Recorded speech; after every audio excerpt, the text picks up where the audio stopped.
के बासी सब दुनिया में सूर्य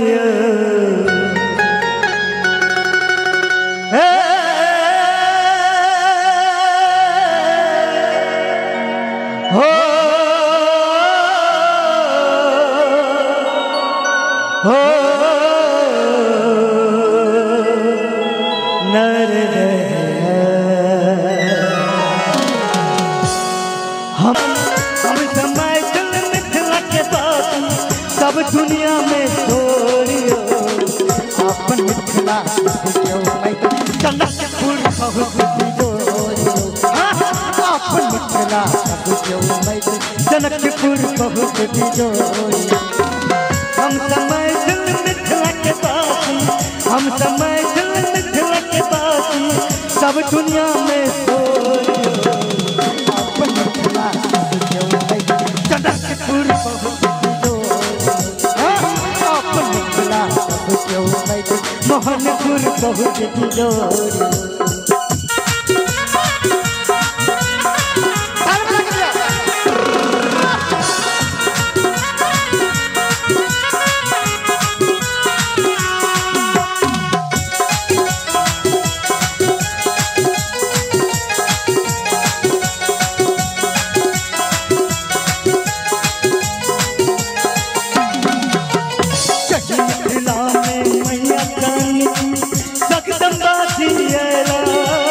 भगवान राम ऋषि मुनि के संग यही धरती पर आया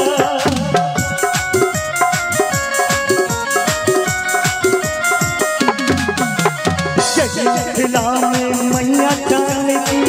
जगदम्बा जिया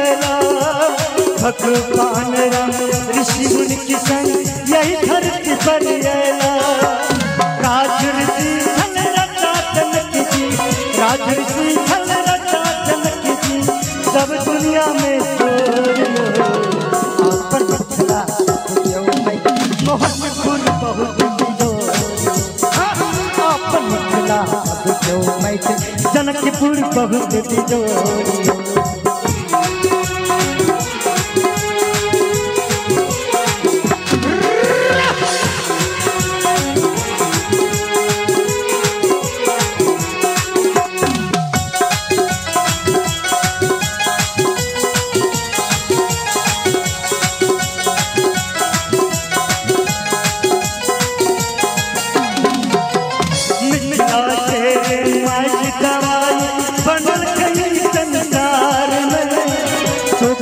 सब दूर भगे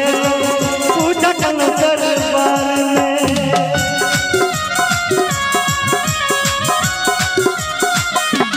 मिथिला से माई दवाई बनल गई संसार में कल सब दूर भगे पूजा कल दरबार में जानकी मंदिर जनक दरबार जानकी मंदिर जनक दरबार सब दुनिया में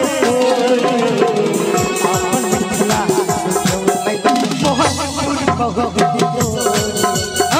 अपन मिथिला जनकपुर बहुत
बहुत बिजोरियो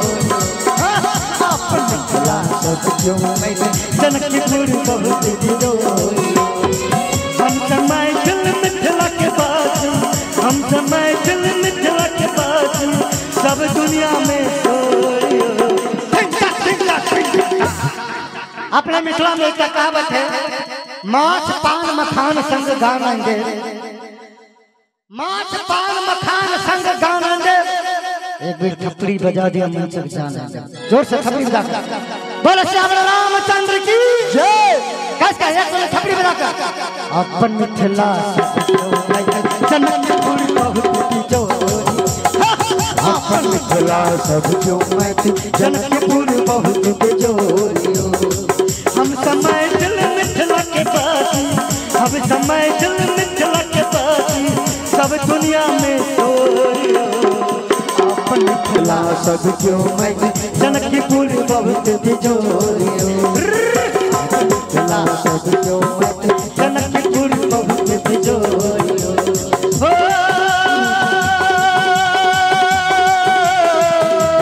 सब क्यों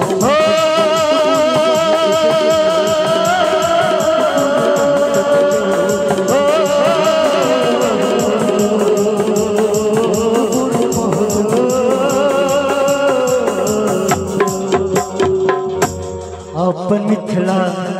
सब क्यों मैथिल